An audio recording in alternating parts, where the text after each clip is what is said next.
Hello guys, welcome to DATAHACKS. My name is Bharat Natrayan. Now we are in a 23rd video of Next.Js series. In this video, I am going to explain about the advanced getServerSideProps. If you don't know what is getServerSideProps or how to generate the dynamic pages or how to generate the page from the server side, please check my previous video. I will provide the link in the top right corner.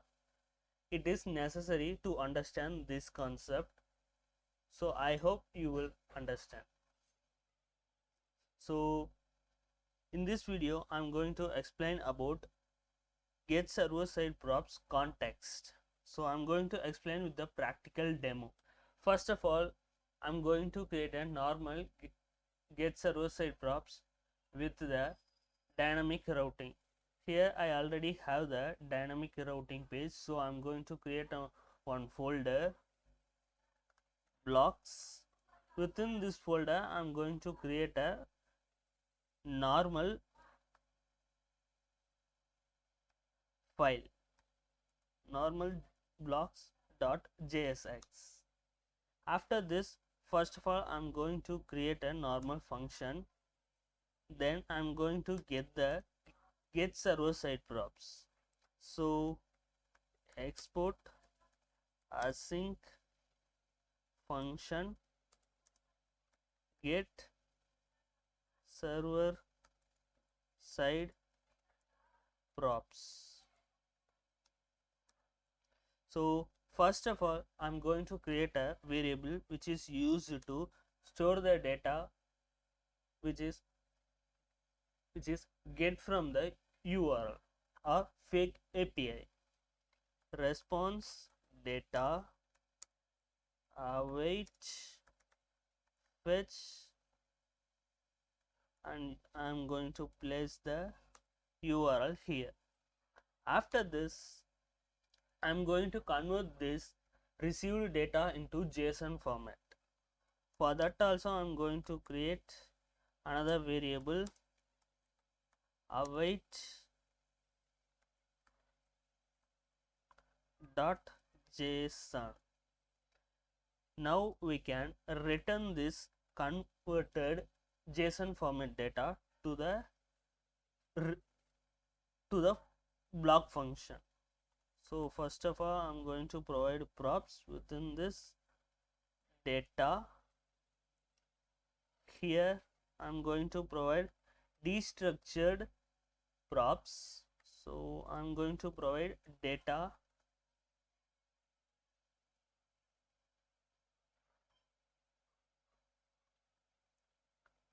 and I'm going to console the data. So now I'm going to trigger the Next.js app and we can access here.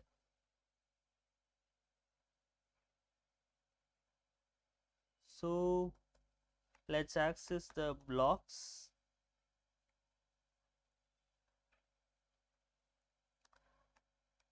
Blocks slash blog, and let's console the page.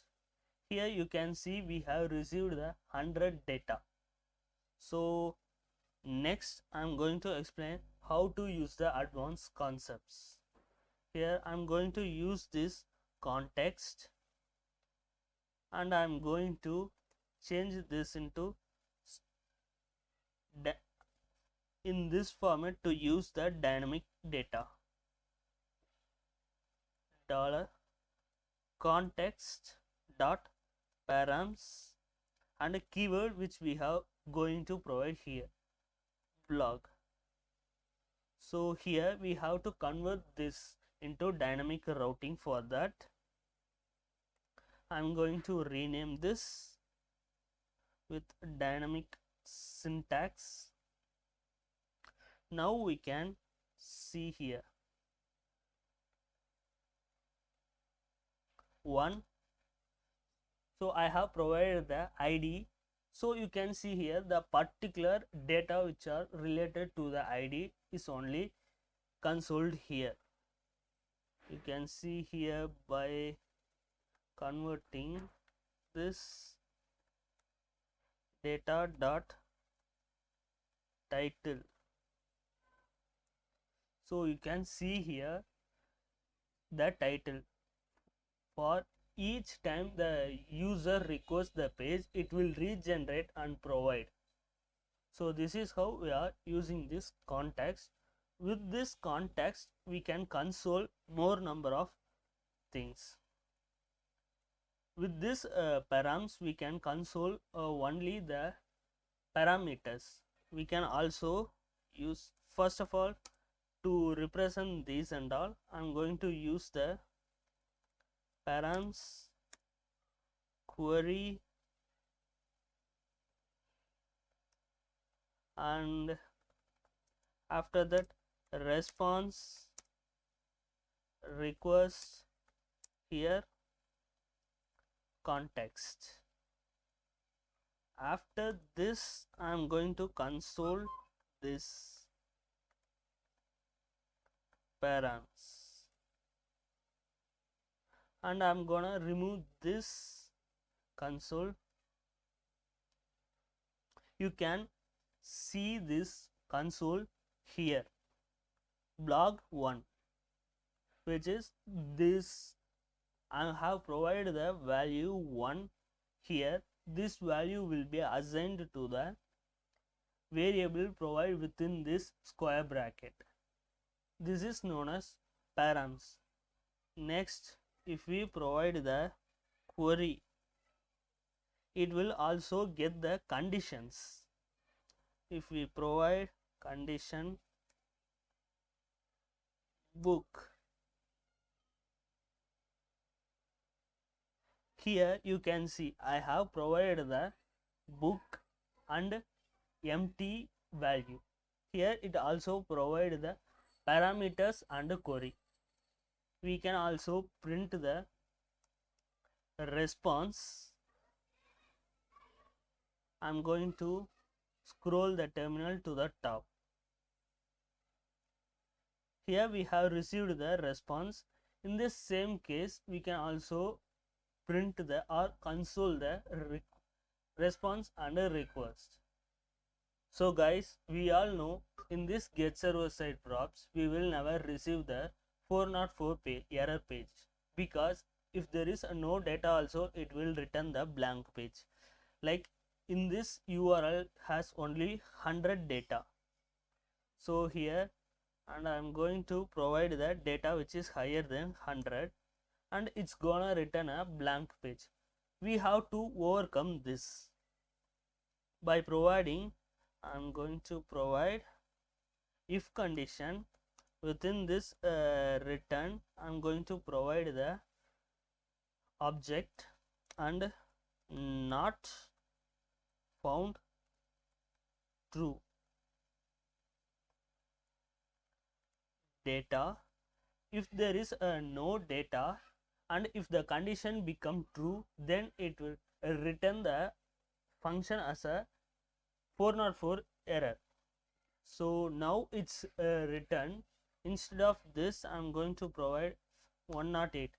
Now also it going to return 404.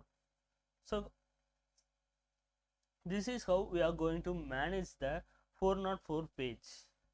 In case you don't want to return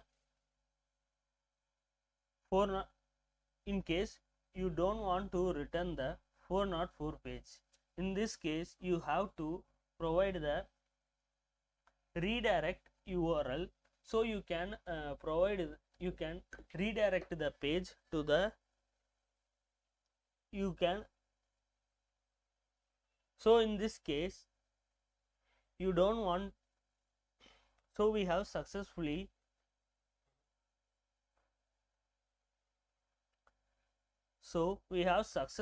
finished the achieved the 404 error page. But if you don't want to return 404 error page, but you want to redirect the user toward the particular page, then you have to provide instead of not found, redirect object, and we have to provide the destination